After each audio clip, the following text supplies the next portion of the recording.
چیز ہے اس کا سٹارٹ کرنے جا رہے ہیں. تو میزان میں نے آپ کو بتا دیا، خواجہ ابو حاتم المظفر اس نے بنیادی ترازو بنائی اور اس میں بنیادی جو بارٹ تھے وہ متعارف کروائے. بندوق اور چکی میر فتح اللہ شیرازی.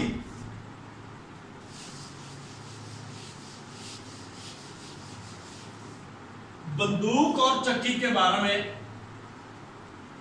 سب سے پہلے جو نظریہ دیا ہے میر فتح اللہ شیرازی. یہ ہے وہ شخص جنہوں نے بندوق اور چکی کے بارے میں نظریہ پیش کیا ہے، اور انہوں نے جو بندوق بنائی تھی اس میں 12 قسم کی مختلف آوازیں آتی تھی. 12 قسم کی مختلف آوازیں آتی تھی. اس کے بعد ہے قطب نما. یہ بڑا مشہور و معروف ہے کہ قطب نما کس نے بنایا تھا. تو قطب نما کے بنانے والے ابن ماجد قطب نما انہوں نے بنایا ہے، اور اس کا جو استعمال ہے عرب اپنے بحری جہازوں پہ کرتے تھے، اور انہی عربوں سے اطالوی ملاحوں نے عربوں سے ہی قطب نما سیکھا تھا، اور پھر انہوں نے بھی اطالوی جو ملاح تھے انہوں نے اس کا استعمال کیا تھا. تو اس لحاظ سے میکانیات جو ایک بنیادی فزکس کی شاخ ہے، اس کے اندر بہت سارے علوم کو بڑی تفصیل سے بیان کیا گیا ہے، لہٰذا ان کو آپ نے دیکھنا ہے، ان کے بارے میں آپ کو سوال آ سکتے ہیں. اس کے بعد آپ کو پتا ہے ایک وہ سیب گرنے کا جو نظریہ ہے، اس کو بھی آپ نے دیکھنا ہے یہ کس کی تھاٹ تھی. اور آئنسٹائن کے ایک قول دیکھنا تھا. ڈارون کا جو نظریہ ہے وہ دیکھنے والا ہے، وہ کہتا تھا کہ انسان پہلے بندر ہوتا تھا. تو ارتقاء کا جو نظریہ ہے وہ والا ہے.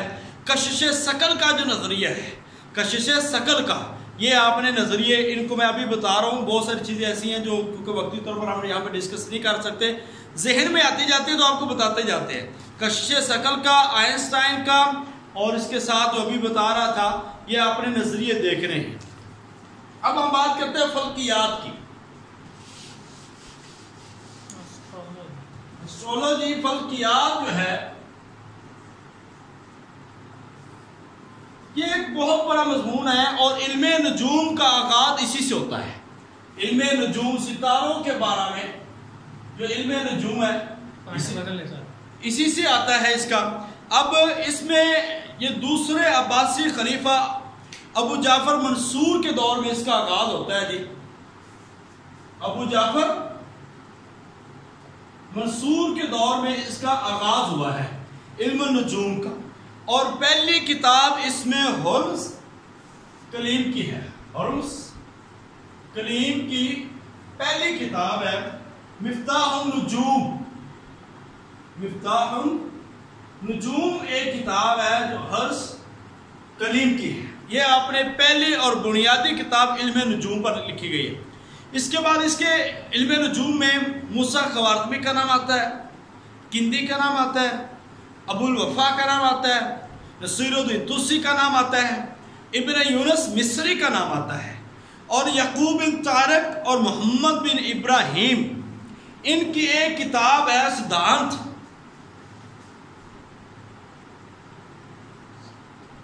سدھانت جو ان کی کتاب ہے یہ محمد بن ابراہیم کی،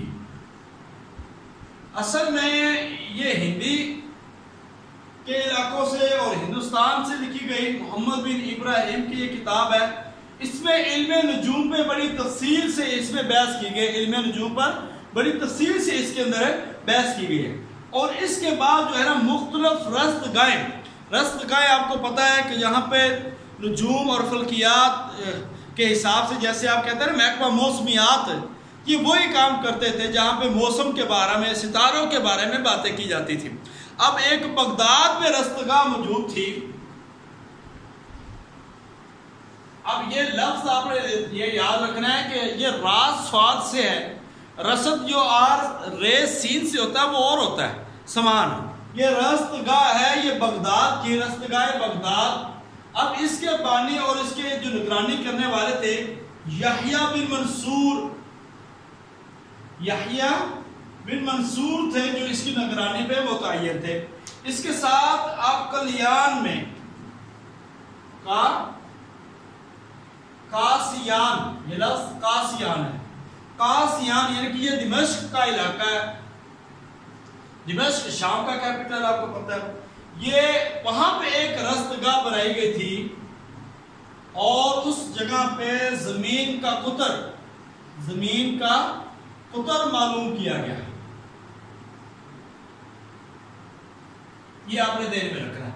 اس کے ساتھ ساتھ جی اور بھی 2-3 رستگاہوں کا نام آتا ہے، مگر مشہور و معروف یہی ہے، اور ان میں فلکیات جو ہے، یہ ستاروں کا علم جو ہے، یہ بہت زیادہ اس کے اندر بیان کیا گیا ہے۔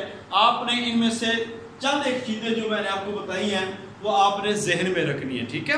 اس کے بعد ہم آتے ہیں جی نباتات، بوٹنی۔ اب بوٹنی پہ آپ کو پتا ہے کہ یہ زراعت اور بوٹنی تقریباً ملتے جلتے ہیں۔ نباتات اب بوٹنی کا جو علم ہے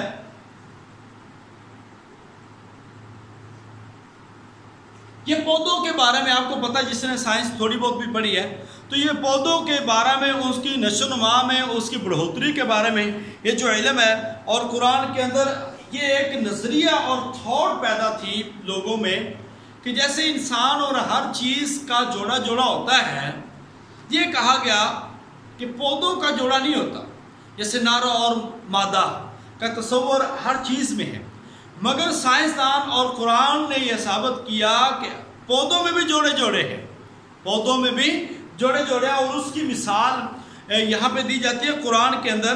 وہ مثال ہے کہ فَأَخْرَجْنَا بِهِ أَزْوَاجًا مِّن نَبَاتٍ شَتَّىٰ، کہ ہم نے اس کے ساتھ جوڑے نکالے جو کہ مختلف قسم کے ہیں۔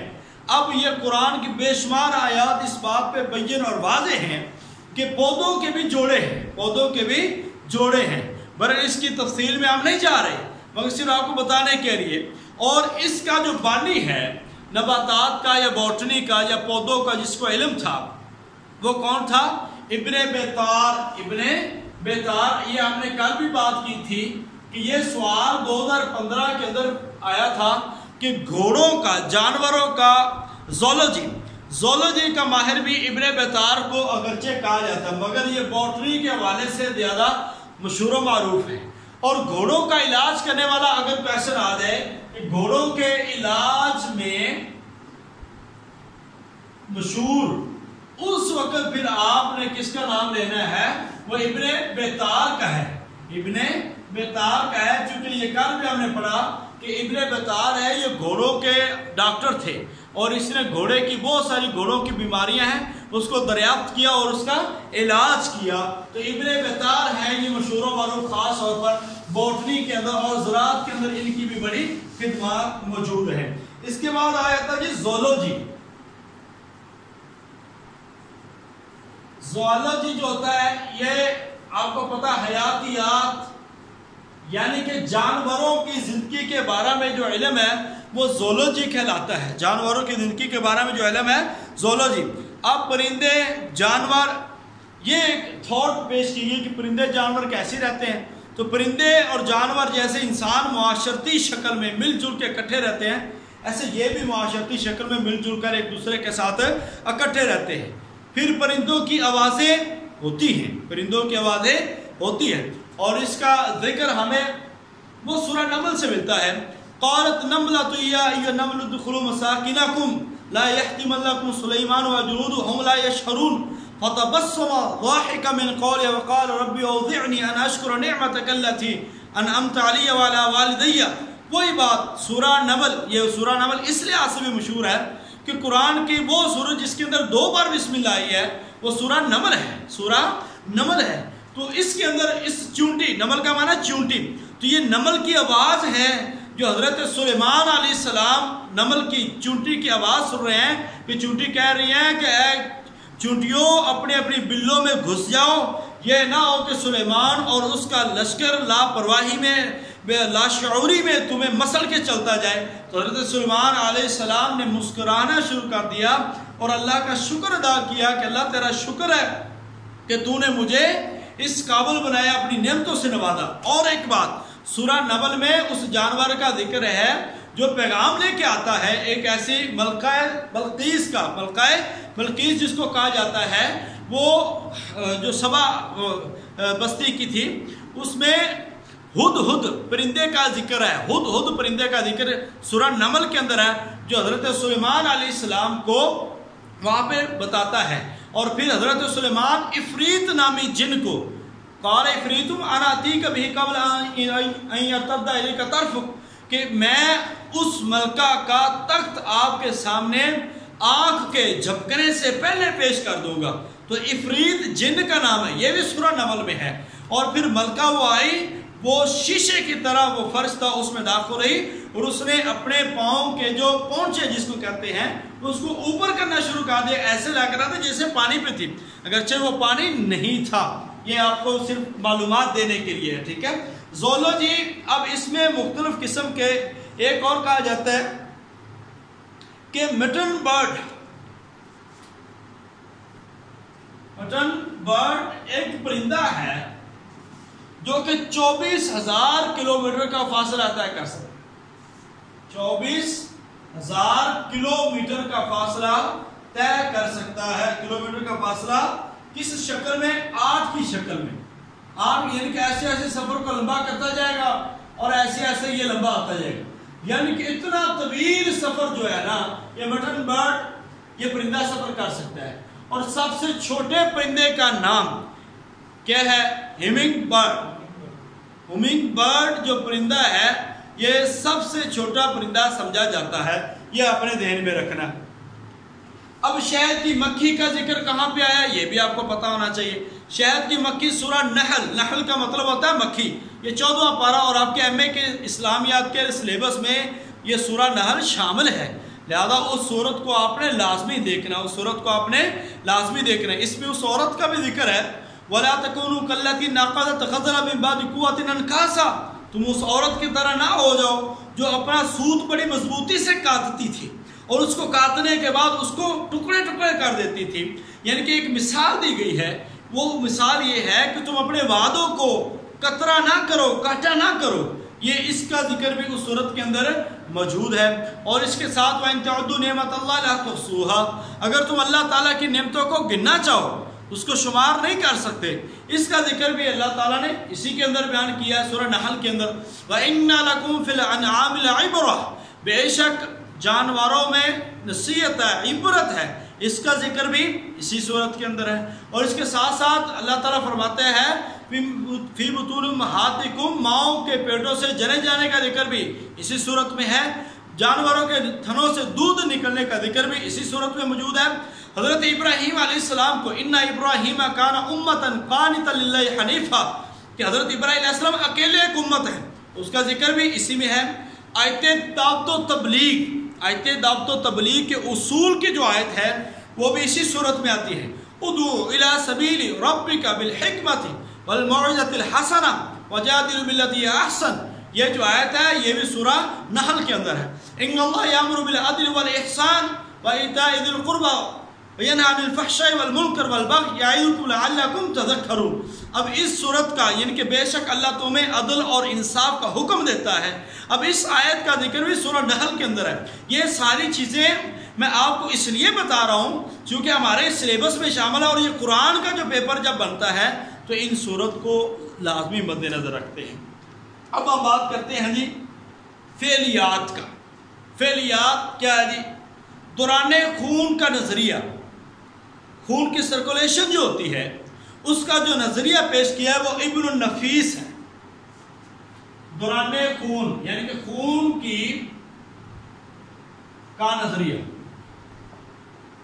یہ ابن النفیس، یہ اس کا نظریہ ہے جی دوران خون کا.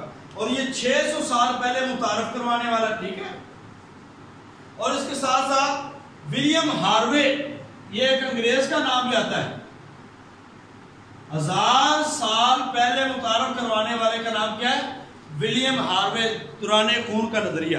اب اس میں فعلیات میں ابن النفیس نے آنتوں کی معلومات بھی ذکر کی ہیں کہ انسان کی مختلف آنتیں وہ کب بھر جاتی ہیں، کب اس میں تکلیف ہو سکتی ہے، اس کے بارے میں مکمل جو ایک ڈیٹیل ہے وہ ابن النفیس بیان کرتے ہیں. اور آخر پہ بات کرتے ہیں جنیات کا، ایمبرولوجی. جنیات جو ہے جین سے ہے اور یمن کے عبد المجید الزندانی کی قیادت میں قرآن و حدیث پر مشتمل کچھ فیصلے کرنے کے لیے جینیات پہ مشتمل ایک کمیٹی قائم کی گئی تھی، جس نے قرآن و حدیث کے مطابق فیصلے کیے، جس میں نطفہ کے انسان کی جو پیدائش ہے یہ کس سے ہوتی ہے، پھر آگے اس کی لمبی چوڑی ڈیٹیلیں ہیں، انسان کے سپرمز کے بارے میں اس کی ڈیٹیل وہاں پہ موجود ہے، اور کس طرح نسخہ، مسخہ اور علقہ، یہ تین چیزیں ہیں، نطفہ، مسخہ اور علقہ، ہر ایک کا ٹائم 40 دن ہے۔ پہلے نطفہ پانی کا ایک ہوتا ہے، اس کے بعد ایک گوشت کی بوٹی بن جاتی ہے، اس کے بعد یہ مسخہ علقہ بن جاتا ہے، جمع ہوا خون، پہلے نطفہ پھر علقہ پھر مسخہ، یعنی کہ پہلے پانی کا ٹکڑا، پھر خون کا ایک لوتھڑا سا، پھر ایک بوٹی بن جاتی ہے۔ اس طرح یہ 40 دن کا یہ پروسیس ہے۔ اس کے بعد یہ جو انسانی روح 6 ماہ تک، جب انسان 6 ماہ کا بچہ ہو جاتا ہے اس وقت اس کے اندر روح پھونک دی جاتی ہے۔ تو قرآن کے اندر یہ تخلیق انسانی کے مراحل ہیں، آپ نے ان کو ترتیب سے یاد رکھنا ہے اور ان کے بارے میں سوالات آ جاتے ہیں۔ باقی آج سائنس کے بارے میں ہم نے مختلف ٹاپکس جو ہیں وہ ہم نے یہاں پہ کلیئر کیے ہیں۔ میں نے آپ کو پہلے بھی بات کی ہے کہ بہت ساری چیزیں میں یہاں پہ کلیئر کرتا ہوں اور بہت ساری چیزیں ایسی ہوتی ہیں جو رہ بھی جاتی ہیں۔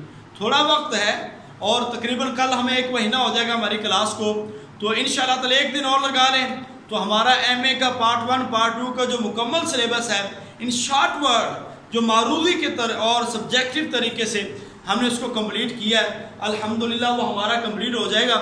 مگر چونکہ کل ہماری کلاس صرف جنرل نالج کی ہوگی اور وہ جنرل نالج شیئرنگ ہوگی، ہم اس میں ایک ٹیسٹ رکھ چکے ہیں، آپ کو بتا دیا ہے کہ کل آپ کا جو ٹیسٹ ہے اسلام اور اکنامکس اس کا ٹیسٹ ہوگا۔ اگلے دن آپ کا ٹیسٹ جو ہوگا وہ عالم اسلام کے وسائل و مسائل اور اس کے ساتھ ساتھ عمرانی افکار جو میں نے آپ کو کچھ پیج سینڈ کیے تھے۔ اس کے بعد جو آپ کا ٹیسٹ ہوگا سنڈے کو آپ کا جو ٹیسٹ ہے وہ ہوگا انشاءاللہ تعالی اسلام اور سائنس کا، اور یہ ایک ڈیٹیلڈ ٹیسٹ ہوگا، تو آپ نے اس کو اچھی طرح ذہن میں رکھنا ہے۔ اس ٹیسٹ کے اندر آپ کو یہ بتا دیں کہ ہم نے کمپیوٹر کے جنرل نالج کو اور سائنس کے جنرل نالج کو ہم نے رکھا ہوا ہے۔ اب سائنس میں آپ نے کرنی کیا چیزیں ہیں، مختلف گیسز کے فنکشنز آپ نے دیکھنے ہیں، مختلف وٹامنس دیکھتے ہیں، الیکٹریسٹی کے بارے میں دیکھنا ہے، آپ مختلف جو بایو کی شاخیں ہیں ان کے بارے میں آپ نے دیکھنا ہے، تو ان مختلف بیماریاں جو ہیں ان کو دیکھنا ہے۔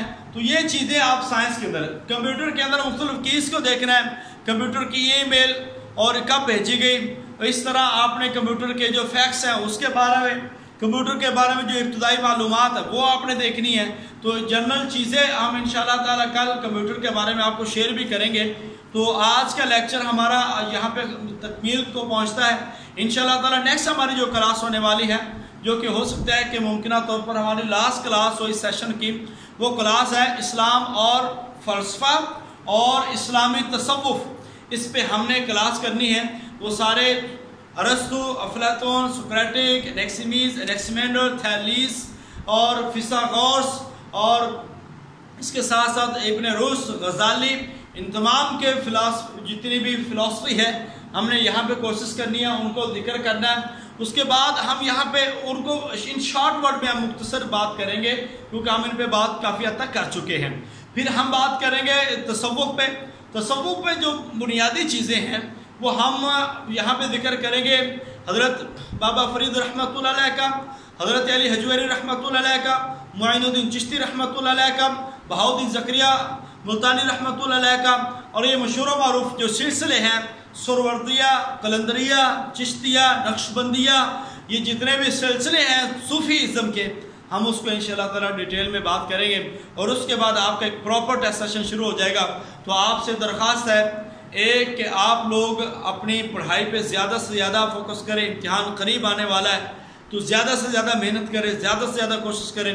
اور دوسری بات یہ ابھی آپ سے کنسلٹ کرنا ہے کہ آپ دوسرے لوگوں کو اجازت دیتے ہیں تو پھر آپ اپنے جتنے بھی جاننے والے ہیں آپ ان کو، کل میں وہ ایڈ آپ کو شیئر کروں گا، وہ ایڈ ان کو شیئر کر دیں اور ان کے ساتھ آپ بات چیت کر کے ان کو اس گروپ میں جوائن کروا سکتے ہیں۔